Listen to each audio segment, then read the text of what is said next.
Comicon, welcome to Vic Mignogna.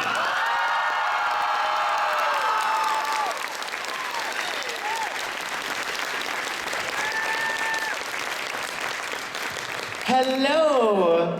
Why are we in this giant room right now? I don't know. It's like this is too big a room for us. We can't be as cozy. I love you guys. Hey, how many of you guys came to see Star Trek last night? I love you. Thank you so much. You guys, you know what? I couldn't go to sleep last night. I was just laying there going, I can't believe it. I can't believe it. I can't believe it. You guys made it so special for us, and thank you so much for that. We adore you for that. Thank you. You know what? I want to do something. I'm always asked to do, I should probably kind of want to stay, I should stay in the light, but I want to come down there with you guys. That's the hard part. I always get asked to do this line from Oran High School. I think they know the line I'm talking about. And you know, I thought to myself, I would really like to see someone else perform this line. And so I'm thinking, what if we got a really cute couple and bring them up on stage and have them act it out for us? So is there a cute couple here? That's the question. Oh no, you're not cute, sorry. That was a joke. There wasn't even anybody over there. That was a joke. Like, he's so mean. You said he was nice. He's mean. Oh wait, here. Oh look, they're cute. They are cute. You guys right here? Okay, come on up here, guys. Give them a round of applause. Okay, now I'm wondering, where can we do this? Is there light out? No, we're out of it here, aren't we? Oh yes! Thank you, Mr. Lightman. Come on up here, guys. I think center stage is the right place for this to happen, don't you? Hi, what's your name? Charlotte. It's nice to meet you. And? Bill. I want a hug. Wait, oh, you're getting Bill. Hey, Bill, give me a minute, will you? Oh, I feel like Captain Kirk. It's like, nice to meet you. And Bill, yes. Nice to meet you, man. Okay, do you guys know Oran High School at all? Of course. Okay, here's the way this works. Okay, let's say this is center. So come over here to the middle so everybody can perfect see you right in the middle. Okay, here's the way it's gonna work. You're gonna say, I don't know if I should drink this coffee. My father might get mad at me. And you're gonna go, what if I let you drink it from my mouth? All right, let's try it, okay? Everybody, focus on them. The camera, stay with them. Little push maybe, camera, little push, a little slow push. And, boop, boop, boop, action. I don't know if I should drink this coffee. Oh, wait a minute, you can't hear them. Ready? Okay. I don't know if I should drink this coffee. My dad might get mad at me. What if I let you drink it from my mouth? Oh! We got some steaminess going on up here. All right, I want us to do it one more time, all right? And you need to put more air in your voice. Instead of going, what if I let you drink it from my mouth? What if I let you drink it from my mouth? Okay, that was pretty weird. Sorry about that. Give me a minute, wait. Okay, let's do it again. You ready? Here we go. Wait, get a little closer.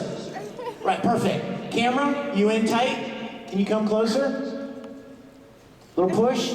Perfect, hold. Here we go, ready? And... I don't know if I should drink this coffee. My father might get mad at me. What if instead I asked you to marry me?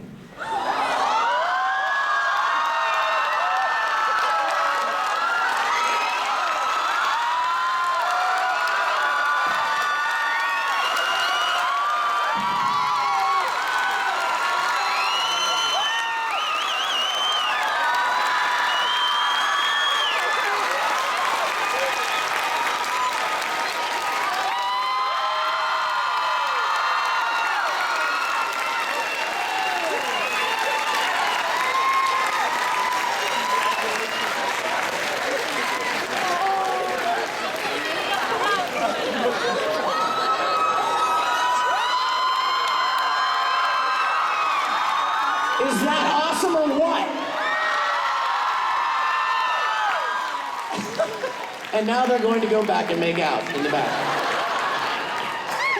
Okay, that was fun.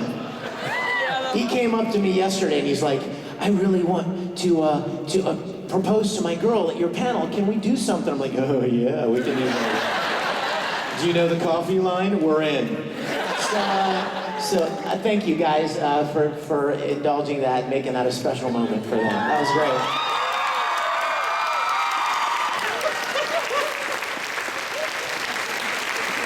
Now anything I'm gonna do is like gonna be boring compared to that. That was awesome. You guys, I'm so glad you're here. I gotta tell you, and don't tell any of the other conventions this, but this is like my favorite. I love this convention so much.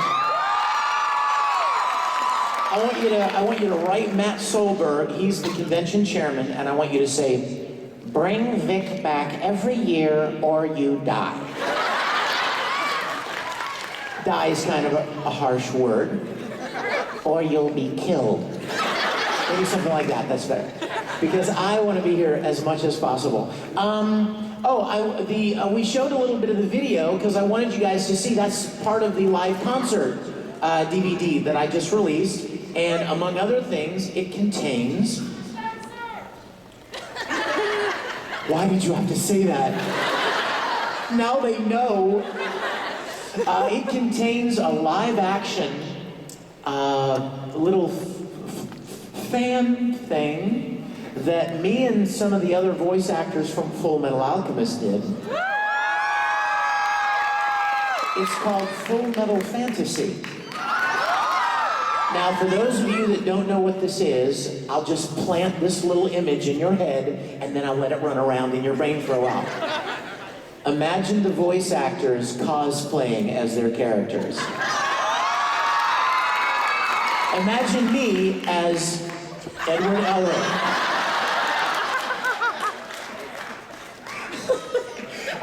That's on the DVD along with a lot of great songs. The concert was so much fun. It looks really great and sounds fun. And also the young lady here that outed me and also mentioned that I put a bonus track on the video, on the concert. How many of you are old enough to remember way back before way back before American Idol? How many of you remember Star Search? Right? You guys have your parents tell you about it. It was like the early American Idol. But back in 1993, I was a male vocalist challenger on Star Search. And I buried that video. No, I did. I dug a hole in the yard and buried it. And nobody's ever seen it, but I was putting this DVD together and I thought, I should put some fun extra things on there. And somebody said, why don't you put your Star Search performance? I was like, shut up. Bad idea. And then I thought, no, that's probably a good idea, darn it. So it's on there. There are a lot of fun things on there. That and a lot of you guys wrote me about my music CDs. You guys, a lot of you know about my voice acting work, but I've been writing and producing music professionally for like twice as long as I've been doing animation voice work. And so all of you guys that wrote me and asked me to bring them, I have them at my table. And if you guys have not yet come by to say hello, please do, because I didn't come here to go golfing. I didn't come here to enjoy the freezing cold weather outside. I came here to see you guys. So make sure and come by my table and say hello, okay? Congratulations, you guys. When you guys stood up here and kissed, that was hot. Okay, I'll tell you what I want to do. I want to talk to you guys about anything that you guys want to talk about. So, do we have like a microphone capability? Tech guys in the room, do we have capability for them to ask questions? Yeah, downstage center, right in front of you. Yes, Lord. Look down. Where are you? Oh. The Lord provides. All right, if you have a question, you can come up to this microphone and we'll talk about whatever you want to talk about. In the meantime, consider yourselves officially invited to join the most awesome fan group on the planet. How many Risen Bull Rangers in the house? Yes. We have a great group of people. You guys, we have 12, no, did I say 12? Invert that. 21,000 members worldwide. And it's a chance for you to meet people all over the world that love the things that you love. And we've had people meet and get married in the Rangers. We've had people become best friends in the Rangers. So please consider yourselves invited. Okay, hi. Hi, sweetie. Wait a minute. Is that mic live? Hello? Hi. Oh, There it is. Okay, so Hi. I saw you yesterday. I remember you. Yeah, I gave you that bracelet. Yes, you Yeah. did. I just want to tell you how much me and my friend had fun. You signed his hat with him fighting a Winry. Yes. And after we saw you at your signing table, he's actually ran into Jerry Jewell, and so now he has Barry the Chopper's Oh, autograph on nice. too. Nice. And he said, why don't I cut it out and shut you guys up, ... forever. Jerry's awesome. Yeah, and so, also a question I had, where did you come up with the Todd Habercorn doll idea? Where did I come up with? Okay, let me give you a little backstory. There's a voice actor who's a very dear friend of mine. He's kind of like my little brother. I mean, I love him like a little brother. Like, if I could have a little brother, well, I did have Aaron for a while. I love Aaron, but now he's 7'2", so, okay, he's not that big, but he's all grown up, and Todd is like a little brother to me, and I love him to death. So one day I was working on something with Todd, and I said, you know what, Todd? You don't have enough recognition for what you do, so I'm gonna make a tribute video for you. And so I just for fun, I made a black screen with white letters that say Todd Habercorn. And it fades up, and then there's this dramatic opera music for like 30 seconds, and then it fades down. It was really just kind of for fun, right? Well, Todd decided he was gonna make one back, which I didn't expect. And he made one only he used pictures from the internet. And I was like, oh, he's stepping it up a little bit. So I made another one, and I used some pictures from the internet. And then he made another one. And he shot voice actors doing some live, stuff that he actually made for, and I was like, oh, I see how it is. You wanna go? You wanna go, Todd? All right, we're going, Corn. And so I thought I was gonna slap him down for good, right? So I made the Todd Habercorn action figure commercial. I wish I had it with me because it's really funny. I took one of the Sulu dolls from the new movie and put him in Ken clothes, Barbie and Ken. And we made this really funny video. Michael Dorn, who played Worf, he was in it. Richard Hatch from Battlestar Galactica was in it. It was really fun. And I figured there's no way he can top that. But he tried. He made another video called CSI Mignogna. And it was about him. He was the detective, and he was trying to find out who kidnapped me. And at the end, you find out that it was him who actually kidnapped me. So he was feeling pretty good. He was riding high. He's like, yeah, that was great, CSI Mignogna, it's awesome. And I decided that this had to end. I needed to squash him forever. So I'm sorry, but I just think it's the most epic thing ever. You ready for this? The title says it all. You ready? Todd of the Rings. I played Frodo. And I took the action figure from the commercial and I spray painted it gold and I wore it around my neck. And it was a quest to get to Mount Doom and throw the Todd into Mount Doom so that his power was gone forever. You guys, we flew in costumes and we had the whole fellowship. It was amazing. Check it out online. It's on YouTube, Todd of the Rings. In fact, there's even a behind the scenes video on the concert for Todd of the Rings. But he tried to make something after that, but it was completely unimportant because Todd of the Rings is the best. I'm a little partial, I know, but that was the story. So, thank you, sweetie. Hi. Hi. Get up close to the microphone. Kiss it, love it. No, I just wanted to say that this is my first Comicon ever, and I'm really glad that for my first Comicon I got to meet you. I'm so glad to meet you, sweetheart.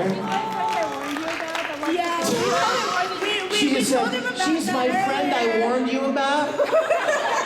She didn't warn me.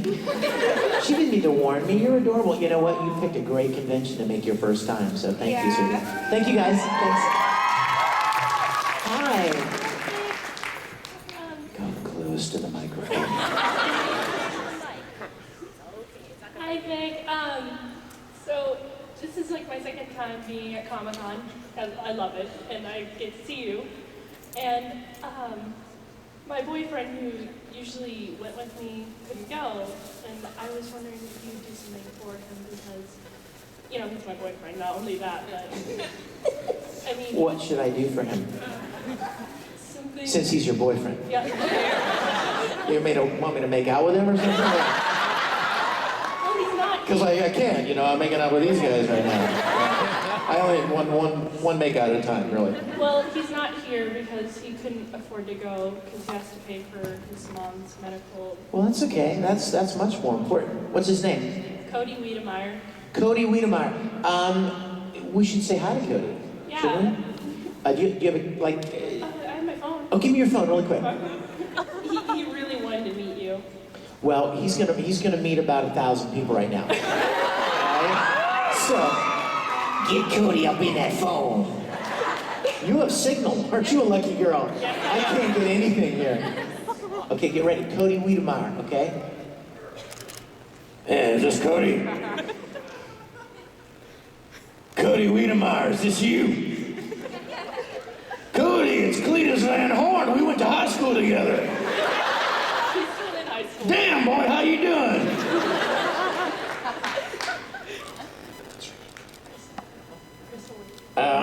I'm here with Crystal, and she wanted me to call you. She's pretty fine. She's kind of hot. She's hanging all over me right now. Kind of getting embarrassed. No, I'm just kidding you, Cody. This is Vic, and I'm hanging out with a bunch of your friends. Say hi to Cody. Yeah, that just happened. Hey, man, I'm sorry you couldn't come to the convention, but you know what?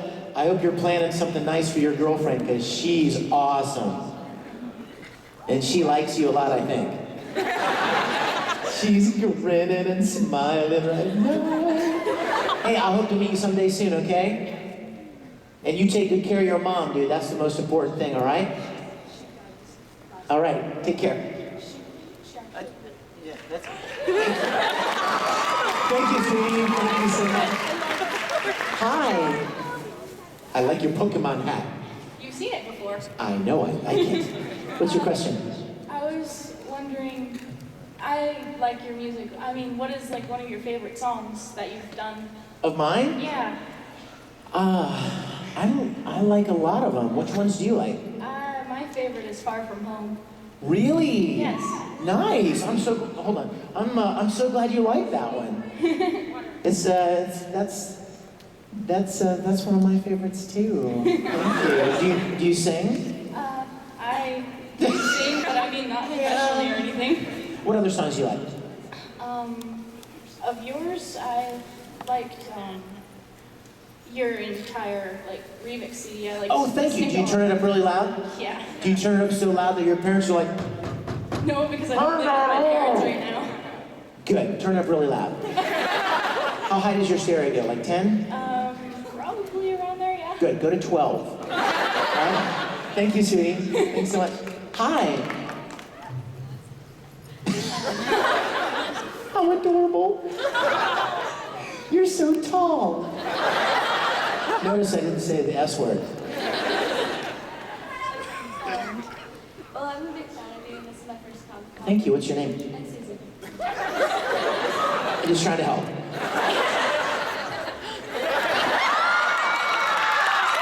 What's your question?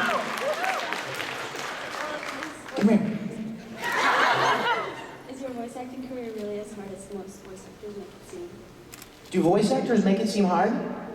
Do they really? Who does? No, who says it's really hard? Patrick says. Oh, Patrick. I love Patrick. I love Patrick.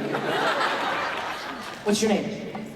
Susan? You know what, Susan? The truth is, it's challenging, but it's not, I wouldn't say it's hard. It's challenging. You know, actors, how many of you guys have done any acting?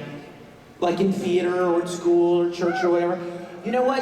The interesting thing about voice acting is that you have a certain amount of tools that you use when you're acting, right? You have obviously, you have your facial expressions. You have your gestures, your body language, right? You have a costume that you wear. You have other actors that you act off of.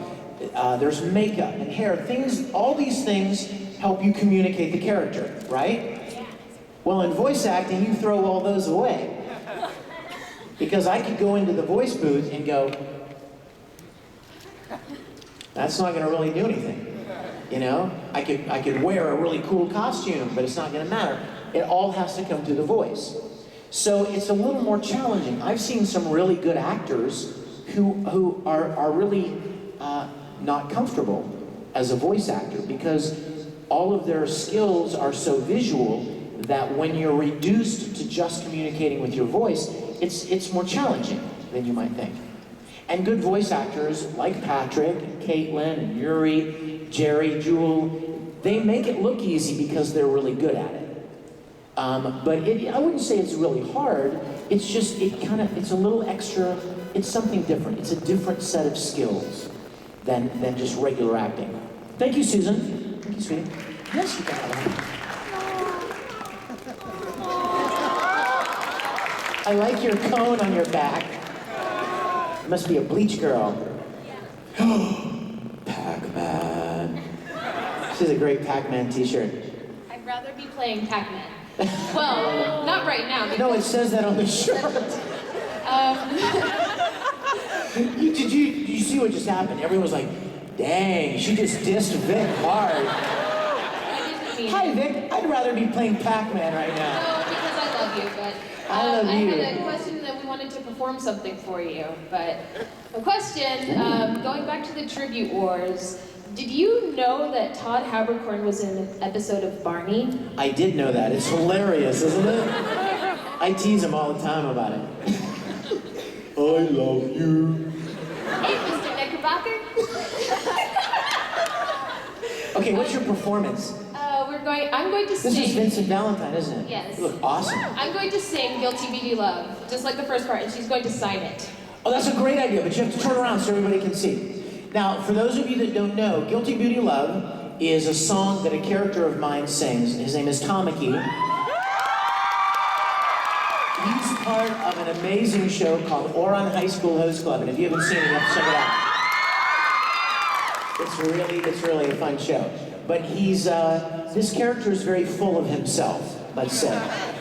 So he always talks about how beautiful he is and how difficult it is to be so beautiful inside and out. You are beautiful. And so she's gonna sing some of it while Vincent Valentine signs it. How often do you get to see that? All right, you ready? Yes. Go ahead, you're just gonna do a chorus for us, okay? So we can make sure we get to a lot of questions. Go ahead. What a crime, such a beautiful crime, that God would make a star as bright as I. And I know it's a disgrace to admire this perfect face reflected in your eyes. So it's right that I suffer tonight, all the pain of all the passion inside. But my heart can't deny what I feel inside that makes me long for you. Guilty Beauty Love.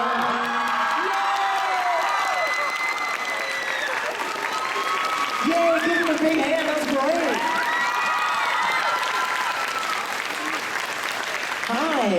Okay, so my boyfriend wants to know. No.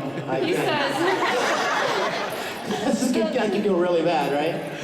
Yes, go ahead. the watch you're wearing, show it to everybody, He wants to know, what made you decide to get that system? He wants to know, does it weigh 50 or 60 pounds? Where did I get it? Yeah. And you're like, You know what? I love this watch. And you know why I love it? Because it's fun, but it's cheap. You know, like you lose really nice things, like sunglasses and watches. You buy nice watches, right? Or or sunglasses and then they get broken. You feel so stupid that you paid a lot of money. I love finding really cool watches that are cheap and cool sunglasses that are cheap because then you don't feel too bad if they break or whatever. But this one, you tell your boyfriend that it's made by a company called Nemesis. You can tell him. Where is he? He's wrong. Nemesis, dude. Like as in Star Trek.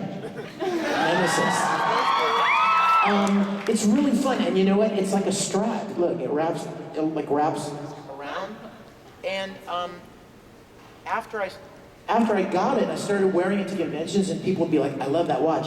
I went and bought more, and I bought one that's like a different color, and different straps and stuff because I really like it a lot. Thank you. Thanks, man. Get yourself one. Get yourself 5. He says that it looks like the Assassin's Creed symbol. That's why. Does it really? Yeah. Awesome. And then I also didn't get a chance to really show you this yesterday. So my nails that I did, remember? Yes, she did these Full Metal Alchemist fingernails. You got to show those to people. So if you see this lovely girl walking around, walk up to her and go, "Show me the nail picture." Right? Thank you, sweetheart. Thanks. Hey, how are you, man? Hey, pretty good. You? I'm good. Anyways, knowing that you've done so many voices and been in so many anime universes, I would have to ask, if you could pick just one anime, one that you've done and one you haven't done, why would you pick that anime universe and why? Wow. You know, I've actually been asked that before, and there are a couple that come to mind. There's a show that I did that it's a popular show, but it was never on television, so not as many people know about it. It's called Tsubasa Chronicle. You guys, if you want to see some beautiful artwork, if you want to see some beautiful worlds, the animation and just the whole design of the show is so beautiful. That would be an amazing world. I actually have it. Do you really? I love that whole world. And you know, Fi, my character, he's like a wizard, so he's got some magical powers. Yeah. So that would be cool too. But then again, you know, I mean, Full Metal is a pretty cool universe as well. So maybe Tsubasa would be first, and then Amestris, which is the world that Full Metal takes place, would be the second. Thanks, dude. Thank you. Hey there. Hey, Vic. My question's just a little bit long, and it starts with Todd Havercorn. Did he send you here? No. You shared your favorite silly nicknames with us yesterday, so I'll share mine with you. It's Todd Half-a-Corn, because then you can picture corn on the cob half-eaten. But anyway, my question is... I love it. I'm gonna do a Photoshop. Half corn, half Todd. There you go. He was at a con in March, I think it was Comicon, and someone asked him a question about whether he was participating in a Zelda motion project, and he mentioned your name as being the voice actor for Ganon. Can you confirm your participation in the Zelda that was motion the project? Legend of Zelda thing, right? I think so. Yeah, that was the Legend of Zelda thing, yeah? Yeah, I mean, we were both contacted by somebody that had come up with a really cool idea for that. And yeah, we've done a little bit. I don't know when or where or how they're releasing it, but I would just say kind of keep your eyes and ears open on the internet for that kind of thing, and you know, maybe Google occasionally and see what comes up. But yeah, we're both doing something for that. Yes, thanks, man. Thank you. Hey there. Do Broly. Here, let me give you some money. I'll give you $5 if you won't let me do Broly. How about that? You can make $5 for doing nothing but having mercy on me.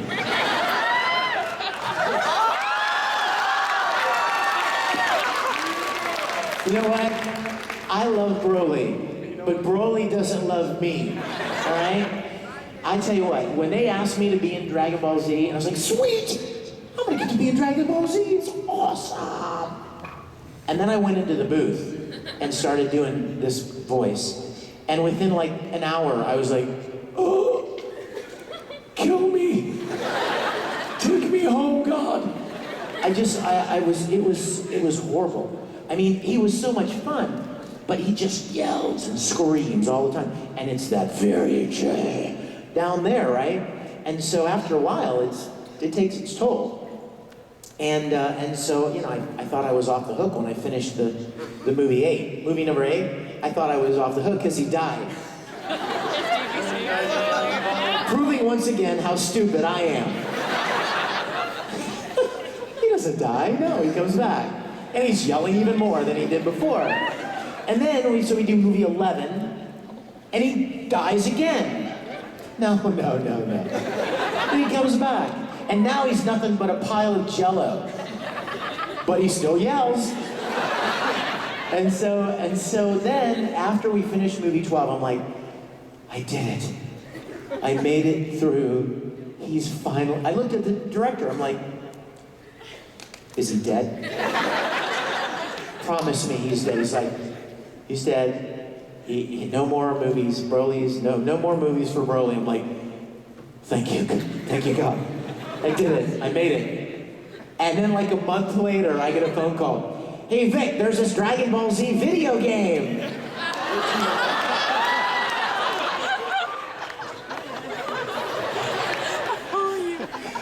My larynx was just throbbing. I was like, this is gonna be bad. And sure enough, I get the video game, and then there's another video game, and another video game, and another. There was 13. No, there weren't. 13? I counted the ones that you were credited for as well. Oh, God. And the funniest thing, for those of you that don't know Dragon Ball Z, you could sum Broly's entire dialogue up in one word, Kakarot. Somebody even told me that there's a combination of buttons that you can push in one of the games that you can hear all of the Kakarots, one right after the other. So every time I go into the studio, I'm like, and I look at the script, it's like, Kakarot, Kakarot, Kakarot, Kakarot. I'm like, why are we doing this again? You guys have 6,000 recordings of me saying Kakarot in every conceivable version. Slow, fast, high, low, long, whatever. But they're like, the Japanese want you to record it over again. The company that owns it, they want you to, everything new. All right, and I would do it. I'm like, wow, that sounds exactly like what I did 6 months ago. But hey, it's more work, right? So I shouldn't be too disparaging of it. But yeah, Broly is an interesting subject for me because I try not to do that voice if I don't have to. And you just made some money to prove it. I didn't expect that to go on that long, but I noticed the second one, your thoughts on a series that you were in, a series that I really fell in love with, and that's Claymore. Oh, yeah. Claymore. Girls with swords. That's hot. Yeah, I loved Claymore. And the animation was beautiful. So much of that show took place in the snow and like wintry setting. It's so beautiful. Thank you for even mentioning Claymore. That's awesome. And why did it have so many directors, including yourself? Yeah, because I think as they were doing the show, a lot of other things were coming into Funimation, and so they were shuffling directors around. And so, like, if this director was working on, okay, when we record a show, we'll record it like a few episodes at a time, okay? So, like, we'll record episode 1 through 3, but then there'll be a little period of time before everybody comes back and records 3 through 6, or 4 through 6, right? So the director, let's say director number 1 records episodes 1 through 3, and during that break time, they assign him to do another production. So he's working on the other production, and then suddenly, surprise, we need to record more Claymore, and he's working on this. So they'll have another director step in and do Claymore. But everybody, I think, that directed it was involved in it in some way. So we were all kind of interested in it. It wasn't like, you know, we didn't really care about it or didn't know what was going on. So. Like Aldo. Right, the Silver Line. Thanks, man. I saw that the first time and I didn't pay attention to the actors all that much, and I saw it the second time and I just kept laughing because I kept picturing that one of the dogs. Thanks, man. Thank you so much. Hi. Hi. I would like to actually, I have a friend who couldn't make it to the con, and she's a super big fan of yours, like, wants to marry you. Yeah. But, Can I borrow that ring for a minute? but, Now, why can't she make it? She can't afford it, so, Oh. and she's an aspiring aspiring voice actor. She does a bunch of voice acting. She's done voice acting for Oron and stuff, just like on her own with friends. And she wanted me to request you to say something. Okay, what would it be? She wanted It's apparently embarrassing. She wanted me to have you say, Colonel Roy Mustang looks dead sexy in a miniskirt. As Ed.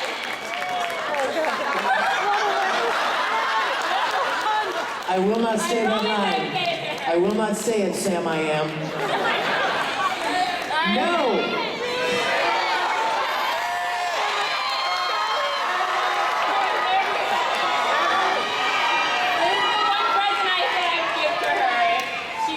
What is your friend's name? Taylor, so. Taylor? Is anyone videotaping right now? Are you gonna put this on YouTube, maybe? Yeah? Yeah? Okay, excuse me, one second. Taylor, right? Yeah? Taylor, what are you doing? You know about this line. You know that I promised God and all the angels that I would not say this line anymore because it must die. This line has to die. This line has to die.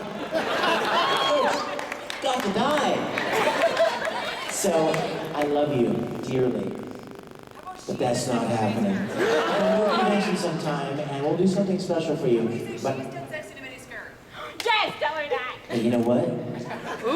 You're dead sexy in a miniskirt. You can credit that girl on it. Okay, next question. If your question starts off with, I have this friend. It doesn't, does it? Thank you. Go ahead. Okay, so when it comes to your Tamaki lines, is it like a lot of improv or is it more like off a script? Oh no, it's only improv if the line that was written doesn't fit. You know what I mean? When we get the animation, you guys, the animation's done. It's already finished. And the people that create these shows are very particular that you're not changing their animation. So we have actually an extra challenge that the original Japanese actors don't have. When they record these shows in Japan, they actually all get together in a studio, and the animation isn't even done yet. They basically do what we would refer to as prelay. They have like storyboards, and they actually, all the actors are together in a studio, and they do it kind of like a radio play, where they're all in there talking to each other, but when we get it, we have to record by ourselves. I don't know if you know that or not, but we actors for anime go into the studio by themselves and record all their lines by themselves. So when you see a scene between Ed and Al, for instance, and they're talking to each other, and it's this deeply emotional scene, we're not really talking to each other. Aaron or Maxie probably came into the studio 3 weeks ago and recorded her lines, and then I come in and record Ed's lines, but we have to make it sound like we're actually talking to each other. So it's a little bit tricky when we record and have to match the mouth movements immediately, perfectly. So we don't ad-lib really anything. We have fun. We do bloopers occasionally. You guys have probably seen some fun bloopers. But no, we try to make it fit as best we can. We don't usually make anything up.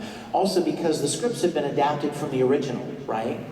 So somebody wrote the story, and they want the characters to say certain things. And so our job is to communicate the character in English as accurately as we can to what the original creators intended, basically. Thank you, sweetie. Also, you're the best, and can I have a hug? Of course. Oh, wow.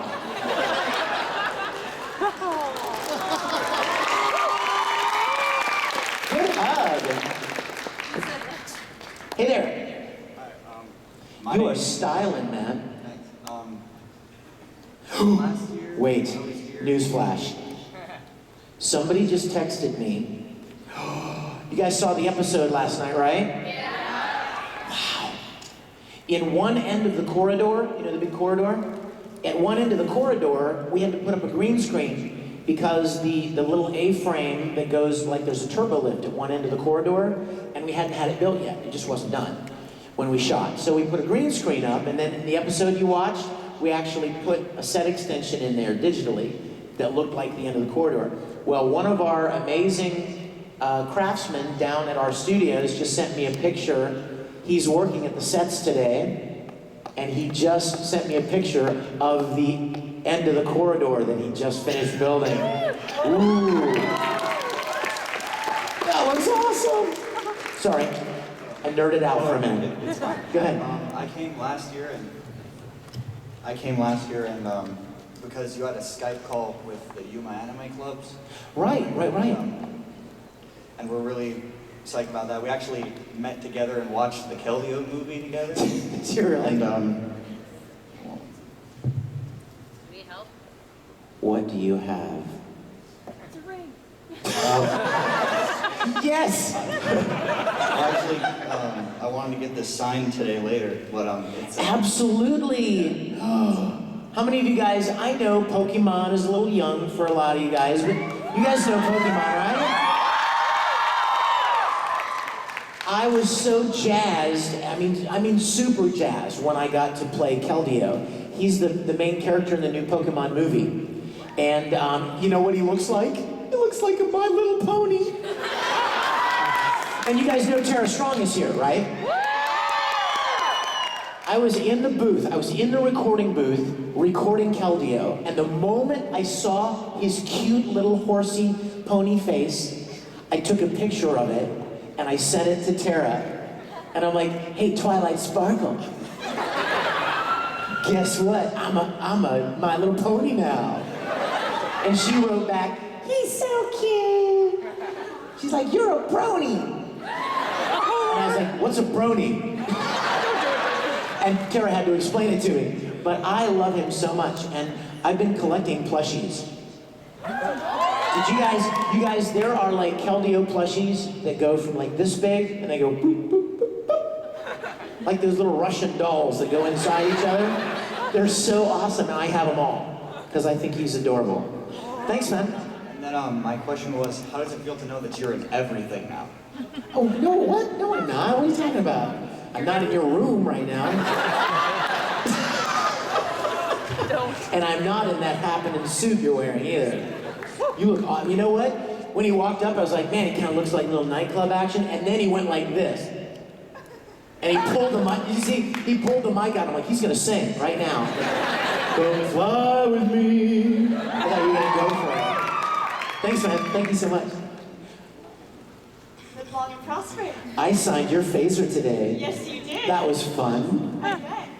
I just wish they didn't put the orange thing around the phaser. I know. I mean, I'm sorry, but phasers don't work, guys. You know, it's like, you know, I mean, it's like it's a futuristic weapons toy. Exactly. But anyway, I loved signing that. Thank you. What's your question, sweetie? I loved Level E. I love you for saying that. You guys got to check out Level E. It's a new show that I did. I have not had this much fun since Oran High School. It was so fun. That character was crazy. I play this character named Prince Baka. Clearly there are people in the room who speak Japanese. Tell them what Prince Baka means. It means Prince Idiot. Or Prince Stupid. Prince Idiot. Perfect casting, right? Yeah. But it was so much fun, you guys. Do you remember a show years ago called Mork and Mindy? Yeah. Do you remember how Robin Williams played Mork? He was like all over the place. He would like make funny voices, and then he would imitate somebody, and then he would be real serious, and he was wacky, crazy. You never knew what was going to come out of his mouth. So the director of Level E gave me the greatest gift of my life. I walked in and he said, Vic, do whatever you want with this character. And I was like, what do you mean? What are you saying? And he's like, if it comes to your mind, do it. Anything you want, do it. And I was like, don't tempt me. Because I'll be doing Yoda, I'll be doing Captain Kirk. I'll be doing the Emperor. I'll be doing Krusty the Clown from, I'll be doing, and I'll be all over the place. I'll be doing little Japanese girl voices. I'll be doing anything is possible. And he's like, that's why I cast you. So we started recording this show, and something would happen, and my twisted brain would think of some fun thing to do, and I would say, Joel, can I do this? And he's sitting in the control room like this. He goes, so I'm like, all right. So I would do it like, I don't even know, it was all over the place. And I don't even remember all the weird things that I did, but we had so much fun. You guys check it out, Level E, it's really fun. I also know that you wrote the adaptation and sang the Color Rangers song. And I was wondering if you could give us a sample of it. Oh my gosh. I don't want to hurt these people. One of the things that he does in the show is he starts singing. He gets a bunch of kids together and he forms like a group. And they're called the Color Rangers. Interesting, right? Not Power Rangers, but Color Rangers. And he makes up this stupid, really weird song. And so the director says to me, will you write the words to the song? Like, sure, okay. So I did, and it's really weird. Let me even think. It's like, go Color Rangers, fight on you Color Rangers. Something, something, Color Rangers, laugh at danger, Color Rangers. Thank you so much. Oh, awesome. You tell her I said hello back. Dude, you look awesome. Wow. Bleach, a bleach man. If you pull the thing out, you gotta sing a song. I really know a song, sorry. Nothing I can sing anyway. So I want to ask about something. Last year I was here and you were talking about the Star Trek Continues, and you're telling everyone how you've actually gotten a chance to meet Will Shatner and you've become friends with him. And someone had asked you at that panel, have you gotten to tell him yet that you were playing him in the Star Trek Continues in that project? But you're too nervous. You told him that you're too nervous, so I was wondering, have you gone around to telling him that? First of all, thank you for asking. You guys, here's part of the euphoria of last night. We were here in this room together last night, right? 1 year ago, I walked out on this stage and introduced William Shatner on this stage, in this room, 1 year ago. And 2 years ago, I came out and introduced Leonard Nimoy. And so that makes last night even more special that we got to share that experience in this same room as those things happened the last 2 years. Let me tell you my feeling about Bill, as I call him. Bill, he asked me to call him Bill. Bill has been an icon for 45 years, okay? I can't even imagine that. I can't even imagine what that man has experienced with the Star Trek phenomenon of the last 45 years. And I wanted to build a friendship with him. He's met 1 million fans, right? Millions of fans. And I didn't want him to think that I was, I didn't want him to relegate me in his mind as just another fan. And since we get to sign autographs together and we do conventions together, I thought my best chance would be to become friends with him. Would be not to even say the words Star Trek in his presence. He has no clue that I'm the big fan I am. He has no clue that he was like my father figure growing up. No, he doesn't, not yet, unless you have his private email and you wrote him. I hope we're having a little private moment here, okay? Right. This will never go outside the room, right? I'm hoping that the right time will come. I'm hoping the time will come when I can share the episode we just finished, or maybe the next one, with him and have him go, Vic, that's amazing. I can't even express how amazing that is. That would be my dream, right? That would be like the final dream, would be to have this man that created a character that I grew up emulating, wanting to be like. And my parents divorced when I was 9. I was thinking the other day, why do I love Captain Kirk so much? And then I realized, I found Star Trek at the moment in my life when my parents divorced. And I was looking for somebody to be a dad. Boom, Captain Kirk. I fell in love with that show, and it became such an important thing to me when I was 9, 10, 11 years old, right? I am hoping for the opportunity to share Star Trek Continues with Mr. Shatner, and I'm hoping that when I decide to do it, that he will receive it in the spirit that it is intended. And that is nothing but pure admiration and honor for what he did.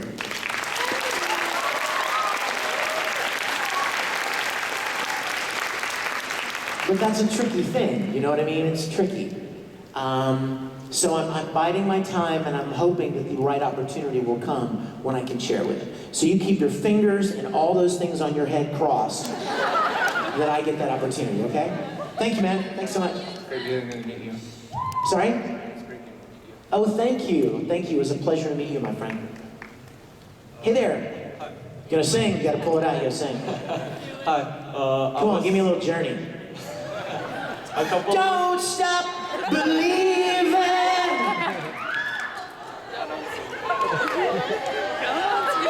Don't stop believing. Hold on to that beat. Yes!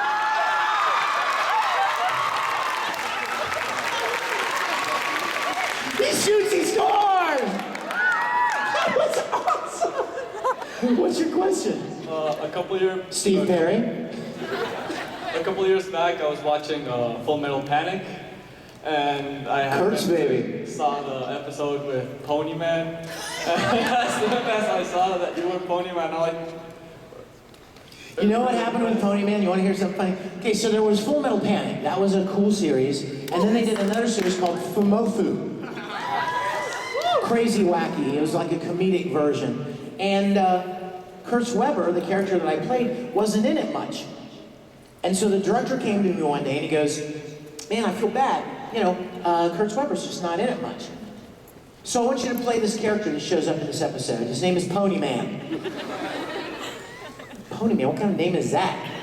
His parents, what are they thinking? And he said, no, he wears this pony mask and he runs around with like wire and like glue, and he makes girls' hair into ponytails. He's a pervert, basically. That's what he was trying to tell me. So I go in to record Pony Man. Remember how I said that Broly's entire dialogue could be summed up in one word? Kakarot? Well, Pony Man's entire dialogue could be summed up in one word. Pony! So like, anything he says, there's all kinds of inflection, right? Like he's having a conversation, but he just says pony. So it'd be like, pony, pony, pony, pony, pony, pony, pony, pony, pony, pony. And it was so fun, but it was the weirdest thing I ever did. So every time I go to a convention and I see somebody walking around cosplaying as Pony Man, I have to go, Pony! I love it. Thanks for mentioning that, dude. Thank you. Thank you. Thanks, man. Hi. Just know, if you pull this off, it's music time. You ready? Sure. I can do it, man. We could have had it all. Rolling in the deep.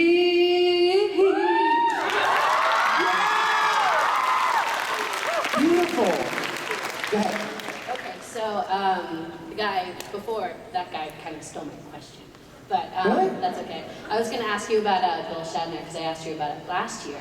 But is there a favorite face-to-face moment that you two have had that like you just love to share with us today? Yeah, you guys, I can't even, when I was a little boy and I would go to Star Trek conventions dressed in my little Captain Kirk uniform, I met all of the other actors, except William Shatner. I went to all these conventions and met all of them at one point in time or another, but the only one that never came to a convention that I attended was William Shatner. Incidentally, who was my favorite, right? So, to get the privilege to have some of the interactions I've had with him. Okay, here's the first interaction that I still have, I have a picture on my phone that a fan took from the front row in Ottawa, Canada, last year. I was introducing Bill, okay? So I'm backstage, and I'm waiting to come out to introduce him, and Bill hadn't shown up yet. He was running a little late from his autograph session. So his manager and mine, Gary Hassan, says, "Hey Vic, go out and warm up the crowd." And I'm like, "What do you want me to do?" And he goes, "Sing something." I'm like, "What? No, I'm not, hadn't anything prepared." I'm like, I don't want to go out there and sing a cappella, you know, that'd be weird. So I come out and I'm talking to the crowd and I'm saying, "Hi you guys," and I'm making these announcements that the convention wants me to make. Please, no flash photography, etc., etc. And suddenly I glance over and behind the curtain at the end of the stage was the tech guy. And he goes, excuse me 1 second. And I walk over and he says, "I was the tech guy at a convention with you a couple of weeks ago where you sang the Dragon Ball Kai song." And he goes, "I still have the video here. Do you want to do it?" "Yes, let's do it."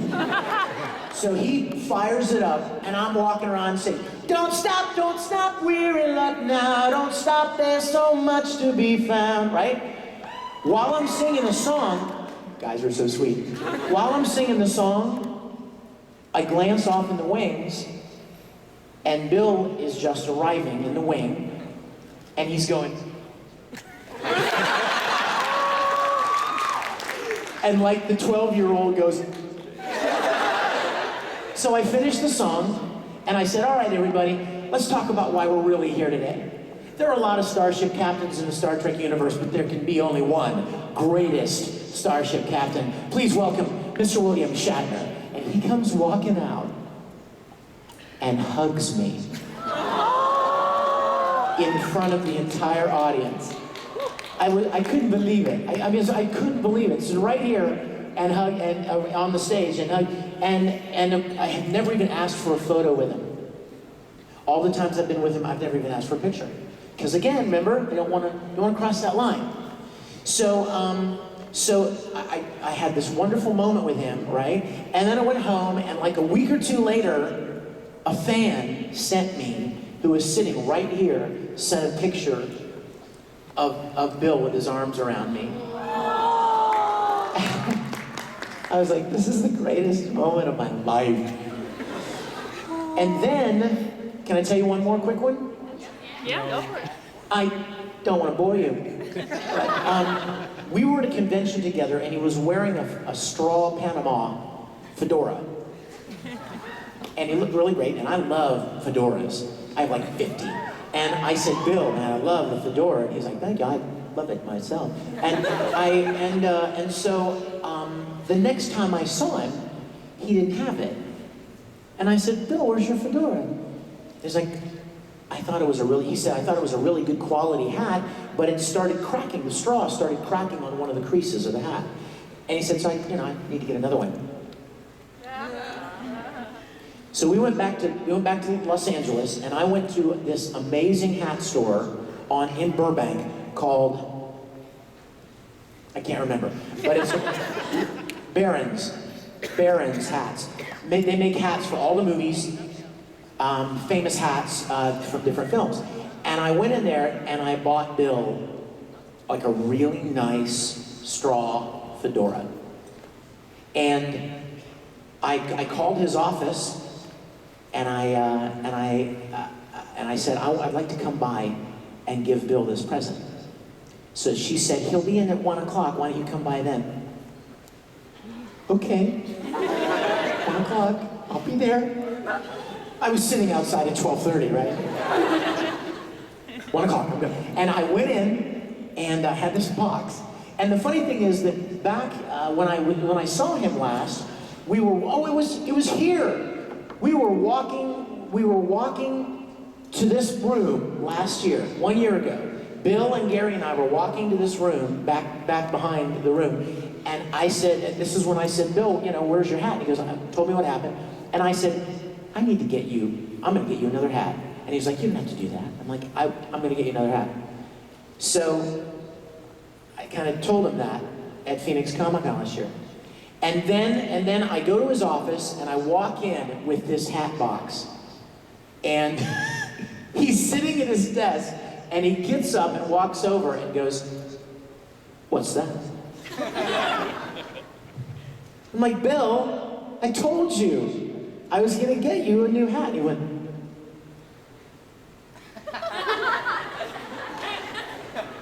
you got me a hat.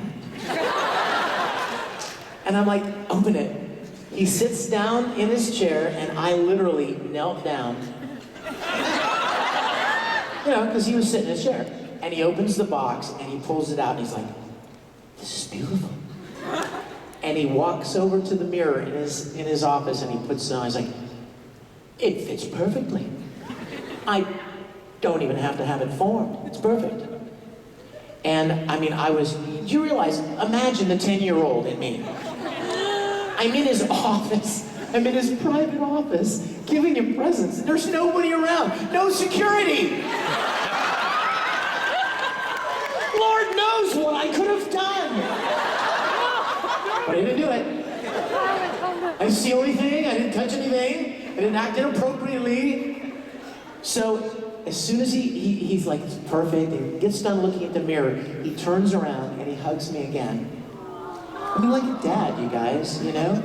And then he goes, I've got to get you something. I'm like, no, you don't, Bill, because you did this for me. I've got to give you something back. And I said, no, it's a present, Bill.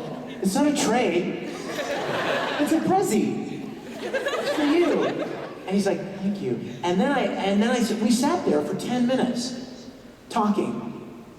I told him about this place down the street called Chili John's. They make this amazing chili. He's like, oh, I love chili. And I said, well, you know what? We should go and have lunch sometime. Didn't mention Star Trek. You see what I'm saying? Just being a friend, just being friendly. And so I've had the chance to have those kind of interactions with him.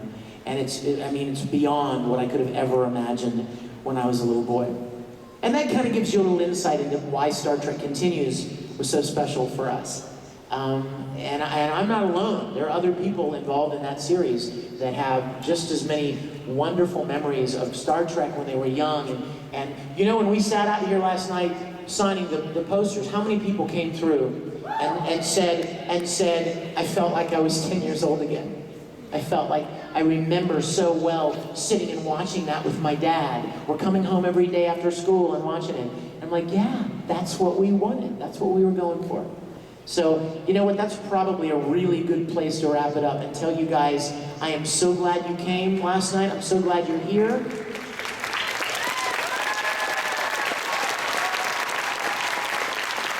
I love you to death.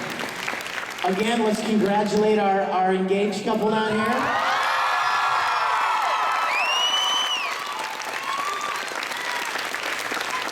And I hope, if I've not gotten a chance to meet you guys yet, you'll come by the table and say hi. Thank you guys, I love y'all.